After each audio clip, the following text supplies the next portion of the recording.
لا حول ولا قوة إلا بالله العلي العظيم. أفوض أمري إلى الله إن الله بصير بالعباد. السلام علیکم ورحمۃ اللہ وبرکاتہ۔ اللہ تبارک و تعالیٰ کا شکر ہے کہ میں علی احمد کراچی سے آپ کی خدمت میں اس وقت پارہ 25 کے غوبہ نمبر 3 کا ترجمہ جو علامہ سید ذیشان حیدر جوادی صاحب نے کیا ہے وہ میں پیش کر رہا ہوں، تاکہ آپ قرآن کی آیات کو سامنے رکھ کر اس کا ترجمہ سنیں۔ انشاءاللہ اگر آپ کی یہ پریکٹس جاری رہی تو خدا کے فضل و کرم سے امام زمانہ عجل اللہ تعالی فرجہ شریف کی تائید سے آپ خود قرآنی آیت کا ترجمہ کر سکیں گے۔ یہ الحمدللہ میرا اپنا تجربہ ہے۔ دیکھیں، قرآن سے متمسک رہیں پورے سال، صرف رمضان المبارک میں صرف قرآن سے دوستی نہ کریں، پورے سال قرآن مجید کی تلاوت کا شرف چاہے ایک ربع ہو ضرور حاصل کریں، اور اس کا ترجمہ ضرور سنیں یا پڑھیں۔ اس کے علاوہ زیارت عاشورہ اگر آپ روزانہ پڑھیں گے تو آپ کی مشکلات حل ہو جائیں گی۔ مجھے تعجب ہوتا ہے ان لوگوں سے، ان لوگوں پر کہ جو امداد طلب کرتے ہیں، مدد مانگتے ہیں۔ امام زمانہ موجود ہیں، ان سے استغاثہ کرو، ان سے مدد مانگو۔ اللہ کا شکر ہے صحیفہ کاملہ کی دعائیں موجود ہیں، ان دعاؤں سے، ان دعاؤں کو پڑھو، ان دعاؤں کے ذریعے سے اللہ سے مدد مانگو، اللہ مدد کرے گا۔ ہماری زبانیں گناہ گار ہیں، لیکن معصوم علیہ الصلاۃ والسلام کے الفاظ الحمدللہ ہمارے پاس موجود ہیں۔ ان الفاظ سے ہم دعا کریں، ان دعاؤں کو پڑھیں، اور اس انداز سے پڑھیں کہ جیسے ہم دعا مانگ رہے ہیں، پڑھ نہیں رہے ہیں۔ آپ دیکھیں الحمدللہ جنہوں نے ان باتوں پہ عمل کیا ہے، لوگ ان کے پاس آئے ہیں کہ ہم آپ کو بھیجنا چاہتے ہیں کربلا، مشہد، یہ پیسے لے لیں، آپ زیارات کرنے کے لیے چلے جائیں۔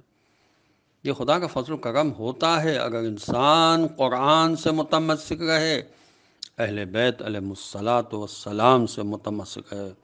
میں اب ترجمہ پڑھ رہا ہوں، انشاءاللہ اگر وقت ہوا تو میں علامہ صاحب نے جو تفسیر بیان کی ہے، لکھی ہے، اس کو بھی کچھ پڑھ دوں گا۔ اگر 15 منٹ سے زیادہ وقت صرف ہونے کی امید ہوئی اور ایسا امکان کوئی ہوا تو پھر نہیں، میں آپ کے صرف 15 منٹ لینا چاہتا ہوں، زیادہ نہیں۔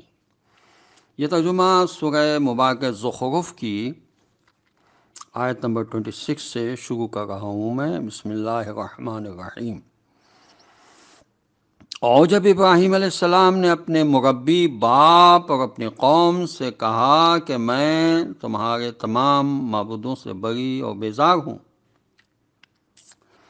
علاوہ اس معبود کے جس نے مجھے پیدا کیا ہے کہ وہی عنقریب مجھے ہدایت دینے والا ہے۔ اور انہوں نے اس پیغام کو اپنی نسل میں ایک کلمہ باقیہ قرار دے دیا کہ شاید وہ لوگ خدا کی طرف پلٹ آئیں، بلکہ ہم نے ان لوگوں کو اور ان کے بزرگوں کو برابر آرام دیا، یہاں تک کہ ان کے پاس حق اور واضح رسول آ گئے، اور جب حق آ گیا تو کہنے لگے یہ تو جادو ہے اور ہم اس کے منکر ہیں، اور یہ کہنے لگے کہ آخر یہ قرآن دونوں بستیوں مکہ و طائف کے کسی بڑے آدمی پر کیوں نہیں نازل کیا گیا؟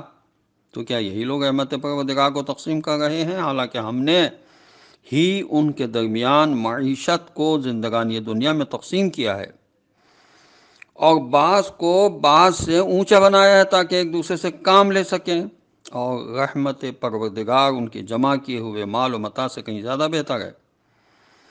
اور اگر ایسا نہ ہوتا کہ تمام لوگ ایک ہی قوم ہو جائیں گے تو ہم رحمان کا انکار کرنے والوں کے لیے ان کے گرد چھتیں اور سیڑھیاں جن پر یہ چڑھتے ہیں سب کو چاندی کا بنا دیتے۔ تو چکا چوند نہیں ہمیں دکھانا ہے، چکا چوند دیکھنا ہے تو جنت کا انتظار کرو، اس کے لیے اعمال کرو۔ اور ان کے گھر کے دروازے اور وہ تخت جن پر وہ تکیہ لگا کر بیٹھتے ہیں اور سونے کے بھی ہیں، لیکن یہ سب صرف زندگانی دنیا کی لذت کا سامان ہے، اور آخرت پروردگار کے نزدیک صرف صاحبان تقویٰ کے لیے ہے۔ اور جو شخص بھی اللہ کے ذکر کی طرف سے اندھا ہو جائے گا، ہم اس کے لیے ایک شیطان مقرر کر دیں گے جو اس کا ساتھی اور ہم نشین ہوگا، اور یہ شیاطین ان لوگوں کو راستے سے روکتے رہتے ہیں اور یہ بھی خیال کرتے ہیں کہ یہ ہدایت یافتہ ہیں، یہاں تک کہ جب ہمارے پاس آئیں گے تو کہیں گے کہ اے کاش ہمارے ان کے درمیان مشرق و مغرب کا فاصلہ ہوتا، یہ تو بڑا بدترین ساتھی نکلا۔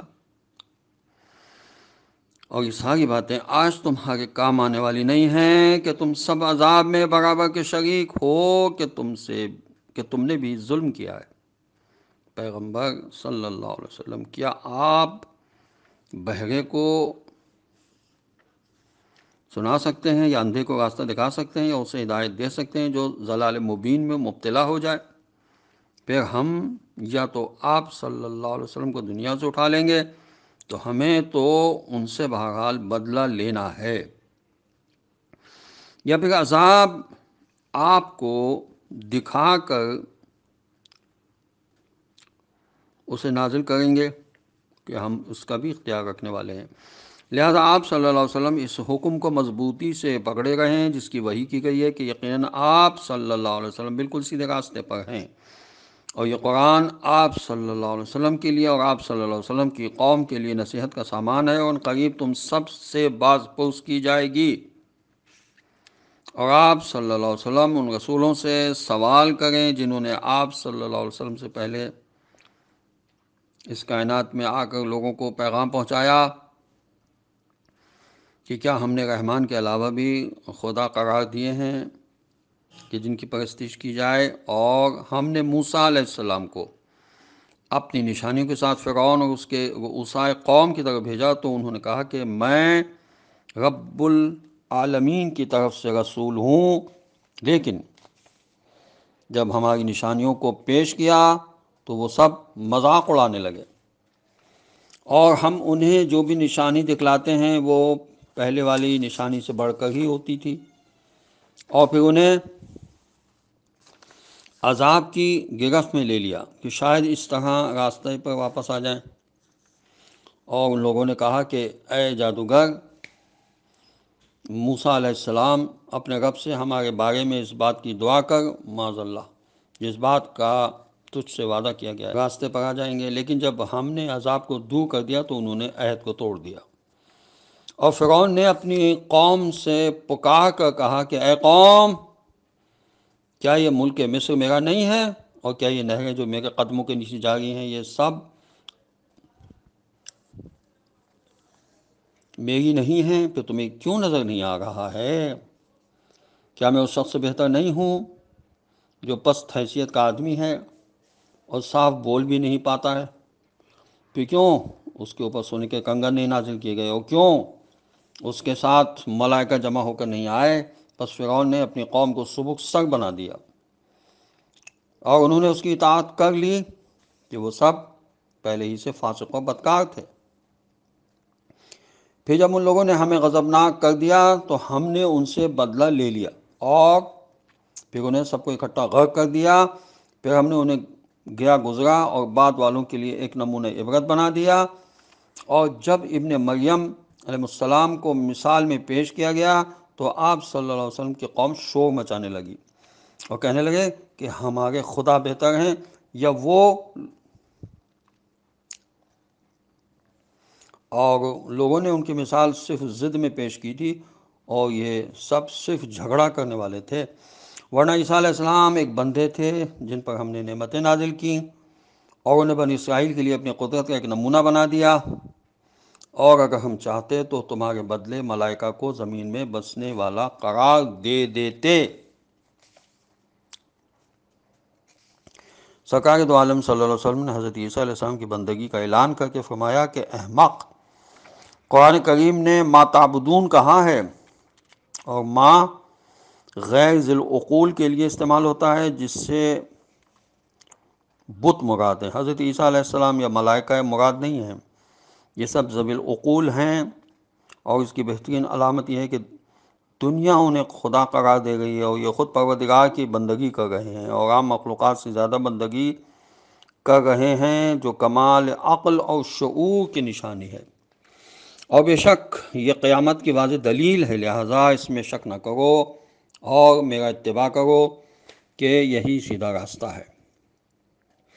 اور خبردار شیطان تمہیں رائے حق سے روک نہ دے کہ وہ تمہارا کھلا ہوا دشمن ہے۔ اور جب عیسیٰ علیہ السلام ان کے پاس معجزات لے کر آئے تو انہوں نے کہا کہ میں تمہارے پاس حکمت لے کر آیا ہوں، اور اس لیے کہ بعض ان مسائل کی وضاحت کر دوں جن میں تمہارے درمیان اختلاف ہے، لہذا خدا سے ڈرو، میری اطاعت کرو، اللہ ہی میرا تمہارا پروردگار ہے، اسی کی عبادت کرو کہ یہی صراط مستقیم ہے۔ تو اقوام نے آپس میں اختلاف شروع کر دیا۔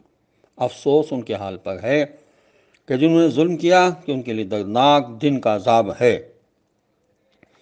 کیا یہ لوگ صرف اس بات کا انتظار کر رہے ہیں کہ اچانک قیامت آ جائے اور انہیں اس کا شعور بھی نہ ہو سکے؟ آج کے دن صاحبان تقویٰ کے علاوہ تمام دوست ایک دوسرے کے دشمن ہو جائیں گے۔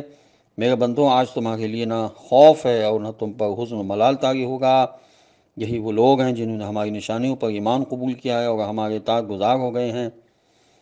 اب تم سب اپنی بیویوں سمیت اعزاء و احترام کے ساتھ، اعزاز و احترام کے ساتھ جنت میں داخل ہو جاؤ۔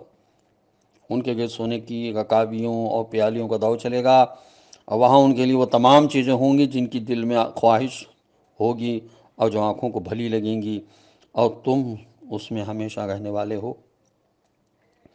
اور یہی وہ جنت ہے جس کا تمہیں ان اعمال کی بنا پر وارث بنایا گیا ہے جو تم انجام دیا کرتے تھے۔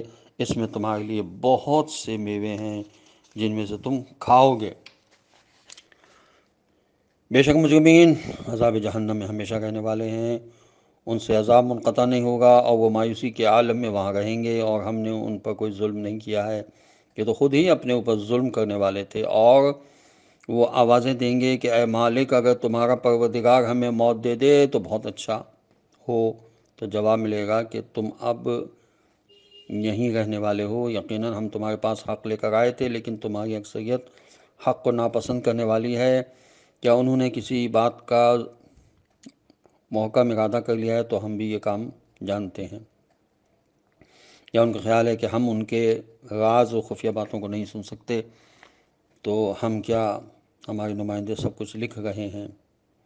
آپ صلی اللہ علیہ وسلم کہہ دیجئے کہ اگر رحمان کے کوئی فرزند ہوتا تو میں سب سے پہلا اس کی بات ماننے والا ہوتا۔ وہ آسمان و زمین اور اس کا مالک ان کی باتوں سے پاک اور منزہ ہے، انہیں ان کے حال پہ چھوڑ دیجئے، باتیں بناتے رہیں اور کھیل تماشے میں لگے رہیں یہاں تک کہ اس دن کا سامنا کریں جس کا وعدہ دیا جا رہا ہے۔ اور وہی وہ ہے جو آسمان میں بھی خدا ہے اور زمین میں بھی خدا ہے، اور وہ صاحب حکمت بھی ہے اور ہر شے سے باخبر بھی ہے۔ اور بابرکت ہے وہ جس کے لیے آسمان و زمین اور اس کے مابین کا ملک ہے، اور اسی کے پاس قیامت کا بھی علم ہے، اور اسی کی طرف تم سب واپس کیے جاؤ گے۔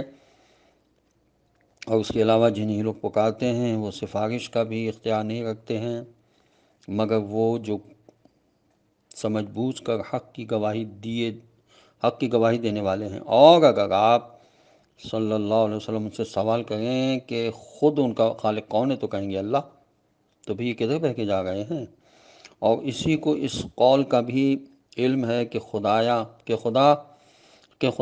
یہ وہ قوم ہے جو ایمان لانے والی نہیں ہے، لہذا ان سے منہ موڑ لیجئے اور سلامتی کا پیغام دے دیجئے، پھر ان قریب انہیں سب کچھ معلوم ہو جائے گا۔ سورہ مبارکہ دخان شروع ہو رہا ہے۔ بسم اللہ الرحمن الرحیم، بنام خدا رحمان الرحیم۔ حامیم، روشن کتاب کی قسم، ہم نے اس قرآن کو ایک مبارک رات میں نازل کیا ہے، ہم بے شک عذاب سے ڈرانے والے تھے۔ اس رات میں تمام حکمت و مصلحت کے امور کا فیصلہ کیا جاتا ہے، یہ ہماری طرف کا حکم ہوتا ہے اور ہم ہی رسولوں کے بھیجنے والے ہیں۔ یہ آپ صلی اللہ علیہ وسلم کے پروردگار کی رحمت ہے، اور یقیناً وہ بہت سننے والا اور جاننے والا ہے۔ وہ آسمان و زمین اور اس کے مابین کا پروردگار ہے، اگر تم یقین کرنے والے ہو اس کے علاوہ کوئی خدا نہیں ہے، وہی حیات عطا کرنے والا ہے، وہی موت دینے والا ہے، وہی تمہارا بھی پروردگار ہے اور تمہارے گزشتہ بزرگوں کا بھی پروردگار ہے۔ لیکن یہ لوگ شک کے عالم میں کھیل تماشا کر رہے ہیں، لہٰذا آپ صلی اللہ علیہ وسلم اس دن کا انتظار کیجئے جب آسمان واضح قسم کا دھواں لے کر آ جائے گا جو تمام لوگوں کو ڈھانک لے گا کہ یہی دردناک عذاب ہے۔ تب سب کہیں گے کہ پروردگار اس عذاب کو ہم سے دور کر دے، ہم ایمان لے آنے والے ہیں۔ بھلا ان کی قسمت میں نصیحت کہاں، جبکہ ان کے پاس واضح پیغام والا رسول بھی آ چکا ہے، اور انہوں نے اس سے منہ پھیر لیا اور کہا کہ یہ سکھایا پڑھایا ہوا دیوانہ معاذ اللہ. خیر، ہم تھوڑی دیر کے لیے عذاب کو ہٹا لیتے ہیں، لیکن تم پھر وہی کرنے والے ہو جو کر رہے ہو. ایک دن آئے گا جب ہم سخت قسم کی گرفت کریں گے کہ ہم یقیناً بدلہ لینے والے بھی ہیں. اور ہم نے ان سے پہلے فرعون کی قوم کو آزمایا جب ان کے پاس ایک محترم پیغمبر آیا کہ اللہ کے بندوں کو میرے حوالے کر دو، میں تمہارے لیے ایک امانت دار پیغمبر ہوں، اور خدا کے سامنے اونچے نہ بنو، میں تمہارے پاس بہت واضح دلیل لے کر آیا ہوں، اور میں اپنے اور تمہارے رب کی پناہ چاہتا ہوں کہ تم مجھے سنسار کر دو، اور اگر تم ایمان نہیں لاتے ہو تو مجھ سے الگ ہو جاؤ. پھر انہوں نے اپنے رب سے دعا کی کہ یہ قوم بڑی مجرم قوم ہے. السلام علیکم ورحمۃ اللہ وبرکاتہ.